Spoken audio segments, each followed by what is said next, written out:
देता है और चित्त को साध संगत जी सदचित्त कर देता है।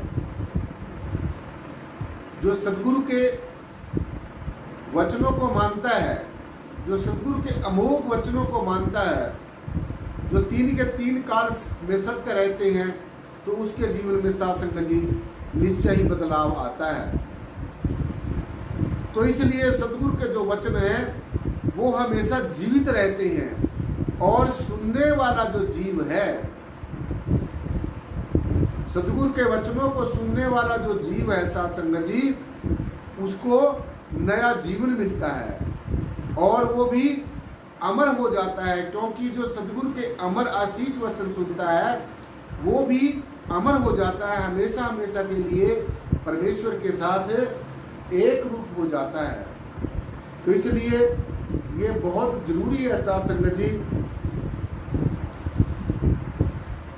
कि सदगुरु के वचनों में बहुत बड़ी शक्ति होती है। सभी धर्मों के वेद शास्त्र उपनिषद पुराण जो धार्मिक सदग्रंथ हैं, जो परमेश्वर के तरफ चलने की प्रेरणा देते हैं, उनमें जगह जगह पर साध संगत जी ये दर्ज है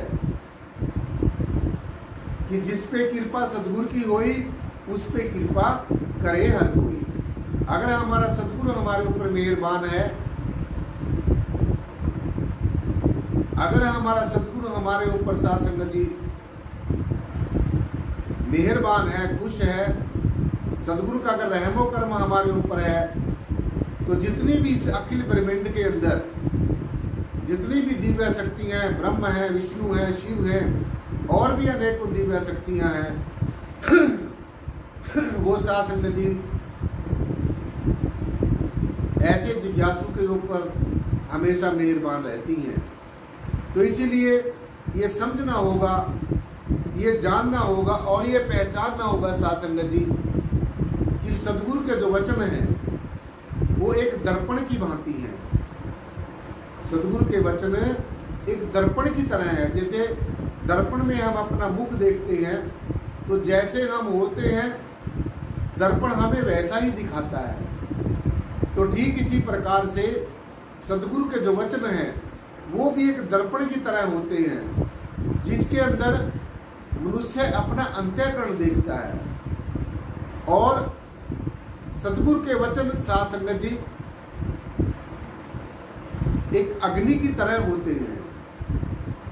अंतःकरण में जितने भी हमारे कर्म हैं, अंतःकरण में जितने भी हमारे कर्म हैं, चाहे वो प्रारब्ध कर्म है, चाहे वो संचित कर्म है, चाहे वो वर्तमान के कर्म हैं, जितने भी हमारे अंतःकरण में कर्मों का जो जखीरा है उनको साध संगत जी भस्म कर देता है और भस्म करके अंतःकरण को निर्मल कर देता है। जैसे मैंने आपको बताया कि सदगुरु के वचन एक दर्पण की तरह है, एक आईने की तरह है। जैसा हम होते हैं वैसा ही हमें जैसे दर्पण दिखाता है, ऐसे ही सदगुरु के वचन भी दर्पण की तरह है। जैसा हमारा अंतःकरण होता है, सदगुरु के वचनों का सहारा लेकर हम अपना निरीक्षण और परीक्षण हमेशा कर सकते हैं। और सदगुरु के वचन एक दीपक की भांति होते हैं साध संगत जी। सदगुरु के वचन एक दीपक की भांति होते हैं। जैसे दीपक हमारे जीवन में उजियारा करता है, रोशनी करता है, प्रकाश करता है, दिव्यता हमें देता है, ठीक इसी प्रकार से सदगुरु के जो पावन आशीष वचन है, परमेश्वर के जो पावन आशीष वचन है, वो भी हमारे जीवन में उजियारा करते हैं, हमारे जीवन को प्रकाशवान करते हैं। सो इसीलिए साध संगत जी सदगुरु के वचनों में बहुत बड़ी शक्ति होती है। जो सदगुरु के वचनों को मानता है, ये तो उसको ही पता है, वो ही अनुभव कर सकता है। ये साध संगत जी कोई बताने वाली बात नहीं है। ये तो खुद धारण करके वचनों को उनके ऊपर चलकर खुद ही अपने जीवन में एहसास करना होगा, खुद ही रियलाइजेशन करनी होगी, खुद ही एक अनुभव करना होगा। क्योंकि खुद का जो तजुर्बा है, खुद का जो अनुभव है साध संगत जी, वो ही सत्य रहता है, वो ही 3 के 3 काल में सच रहता है। सो जो परमेश्वर के वचन हैं, जो सदगुरु के वचन हैं, उनमें साध संगत जी बहुत निर्मलता होती है, बहुत विशुद्धता होती है। और सदगुरु के पावन आशीष वचन कभी भी प्रभाव से रहित नहीं होते हैं। समय आने पर सदगुरु के पावन आशीष वचन अपना प्रभाव जरूर दिखाते हैं। तो इसलिए साध संगत जी ये हमें मानना होगा, ये अच्छी तरीके से भली भांति समझना होगा। सदगुरु के वचनों को हमेशा अपने जीवन में धारण करके उनके ऊपर चलने की जरूरत है। आज जो जीव है ये जगह जगह क्यों भटक रहा है? आज चारों तरफ त्राहिमाम क्यों हो रही है? आज का जो वातावरण है साध संगत जी, उसमें चारों तरफ मलिनता ही मलिनता है, चारों तरफ हाहाकार मची हुई है। प्रकृति अपना कितना प्रकोप दिखा रही है, इसका सिर्फ और सिर्फ एक ही कारण है कि आज का जो जीव है, आज का जो मानव है, वो अध्यात्म को भूलता जा रहा है, अध्यात्मवाद को भूलता जा रहा है, अपने गुरुओं के रहबरों के संत महापुरुषों के वचनों को भूलता जा रहा है। और जो भौतिकवाद है, जो पदार्थवाद है, स्वार्थवाद है, इसके अंदर साध संगत जी निरंतर उठता जा रहा है और इतनी बुरी तरीके से फंस गया है कि आज जीव को पीछा छुड़ाना बहुत ही दुर्भर हो रहा है, बहुत ही मुश्किल हो रहा है। सो जितनी भी लौकिक और अलौकिक जगत की जो समस्याएं हैं, जितनी भी लौकिक और अलौकिक जगत की समस्याएं हैं, उन सब का सहज और सटीक जो समाधान है वो समय का जो सदगुरु है, समय का आत्मदर्शी, आत्मवेता, तत्वदर्शी, ब्रह्म ज्ञानी, जो परमात्मा को तत्व से जानता है, ऐसे सदगुरु की पावन चरण शरण में रहकर, उनके पावन सानिध्य में रहकर, उनके आशीष वचनों को मानकर ही हमारे जीवन का कल्याण हो सकता है। और जो जीव सदगुरु के समक्ष कुछ और कहता है और जीवन में उसके कुछ और होता है, तो साध संगत जी ऐसा जो जीव है, ना वो दीन का रहता है और ना वो दुनिया का रहता है, ना उसको परमेश्वर स्वीकार करता है, ना उसको दुनिया स्वीकार करती है। तो इसलिए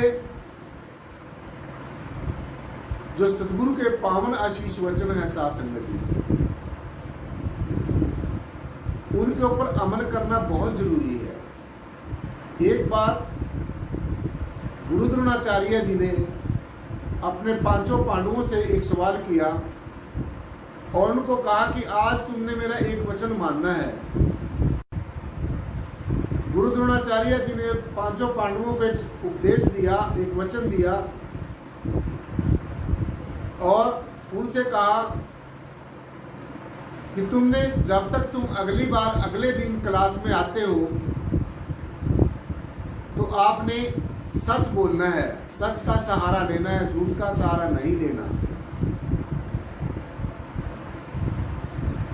तो साध संगत जी सारे 5 के 5 पांडवों ने इस वचन को सुना, सदगुरु के वचन को सुना और अपने अपने घर चले गए। जब अगले दिन वो क्लास में आए, सदगुरु भगवान के सानिध्य में आए, तो गुरु द्रोणाचार्य ने पूछा कि ये पांडवों, कल मैंने आपको एक वचन दिया था, आओ उसके ऊपर चर्चा कर लेते हैं। गुरु द्रोणाचार्य ने नकुल से पूछा कि तुमने सच बोला? फिर भीम से पूछा, सहदेव से पूछा, युधिष्ठिर से पूछा, तो सब ने, किसी ने कहा कि मैंने सच बोला, किसी ने कहा कि नहीं बोला, किसी ने कुछ, किन सबका अलग अलग जवाब रहा। तो गुरु द्रोणाचार्य ने साध संगत जी अर्जुन से पूछा, उसका भी जवाब अलग रहा। तो फिर लास्ट में जाकर जब गुरु द्रोणाचार्य ने युधिष्ठिर से पूछा, ये युधिष्ठिर, आप तो धर्मज्ञ हो, धर्म राज युधिष्ठिर की आपको उपाधि मिली हुई है और मुझे पूरी उम्मीद है कि आप जो वास्तविक सत्य है, जो आखिरी सत्य है, वो जरूर बताएंगे। तो युधिष्ठिर ने कहा, सासंग जी, सदगुरुदेव, मैंने सच बोलने की कोशिश तो की, लेकिन फिर भी मैं पूरी तरीके से सच नहीं बोल सका। तो गुरु द्रोणाचार्य ने इसी बात को सच माना साध संगत जी, और युधिष्ठिर को कहा कि युधिष्ठिर, वास्तव में तुम सच कह रहे हो, क्योंकि जो सच है वो कभी बोलने में नहीं आता। जो सच है वो कभी बोलने में नहीं आता है। सच को तो अनुभव किया जा सकता है, एहसास किया जा सकता है। सो इसलिए साध संगत जी, अगर सदगुरु का एक वचन भी हम जीवन में मान लें तो हमारा जीवन की हवाएं और फिजाएं बदल सकती हैं, हमारे जीवन की दशा और दिशा बदल सकती है, सिर्फ एक वचन मानने से। सिर्फ एक वचन मानने से हमारे जीवन में बदलाव आ सकता है। सो मैं आपको बड़े स्पष्ट तौर से बताना चाहूंगा कि आप तो सदगुरु भगवान के कितने वचनों को सुनते हैं, और आप बड़े सौभाग्य वाले हैं कि आपको ये ज्ञान चर्चा सुनने को मिल रही है। और मेरे आपसे भी ज़्यादा अहोभाग्य है कि मुझे आप सभी संत महापुरुषों के साथ संगत जी दर्शन होते हैं, उनसे कुछ विचार साझे करने का मुझे मौका मिलता है, तो मेरे बड़े अहोभाग्य हैं। मैं सदगुरु का इसके लिए बहुत बहुत धन्यवाद करता हूँ। जो जब सदगुरु के वचन हम कानों से सुनते हैं तो अंतःकरण में साध संगत जी जो प्रतिशोध की भावना है, जो बदले की भावना है, और जो कर्ता भाव है, और जो विरोध करने वाली प्रवृत्ति है, वो क्षीण होती है। सदगुरु के जो पावन आशीष वचन है, परमेश्वर के जो वचन है, सदगुरु के माध्यम से हम जब सुनते हैं तो हमारे अंतःकरण में जो प्रतिशोध की भावना है, जो विरोध करने की भावना है, विरोधाभास की भावना है, कर्ता भाव की भावना है, उनके ऊपर जब सदगुरु के पावन आशीष वचनों की चोट पड़ती है तो साध संगत जी ये क्षीण होता है। प्रतिशोध की भावना क्षीण होती है, और विरोधाभास की भावना क्षीण होती है, कर्ता भाव की भावना क्षीण होती है, भोक्ता भाव की भावना क्षीण होती है, और ऐसा ऐसा धीरे धीरे अंततः ये सारी जो भावनाएं हैं ये समाप्त हो जाती हैं, और जिज्ञासु का जो अंतःकरण है वो निर्मल हो जाता है, और उसको एक नया जीवन मिलता है। परमेश्वर के पावन आशीष वचनों को सुनने से, सदगुरु के आशीष वचनों को सुनने से एक नया जीवन मिलता है साध संगत जी, और जीवन प्रकाशित होता है, प्रकाशवान होता है। सदगुरु के पावन आशीष वचनों में इतनी शक्ति होती है कि हमारे जीवन को बदल देता है, हमारे जीवन में निश्चय बदलाव आता है। सदगुरु के पावन जो आशीष वचन है अंतःकरण से साध संगत जी स्थिर कर देते हैं, अंतःकरण को स्थिर कर देते हैं, जीवित कर देते हैं। और जैसे घास फूस जो है वो सूख जाता है, घास फूस सूख जाता है साध संगत जी, फूल मुरझा जाते हैं। ये सृष्टि का नियम है कि जो चीज पैदा हुई है उसने अपने एक दिन यौवन पे भी आना है, और with the passage of time, time के अनुसार, समय के अनुसार वो एक दिन न एक दिन अंततः वह अंतकाल को प्राप्त होती है। परंतु सदगुरु के जो पावन आशीष वचन हैं वो अंतःकरण में हमारे स्थिर रहते हैं, और अंतःकरण को भी स्थिर कर देते हैं।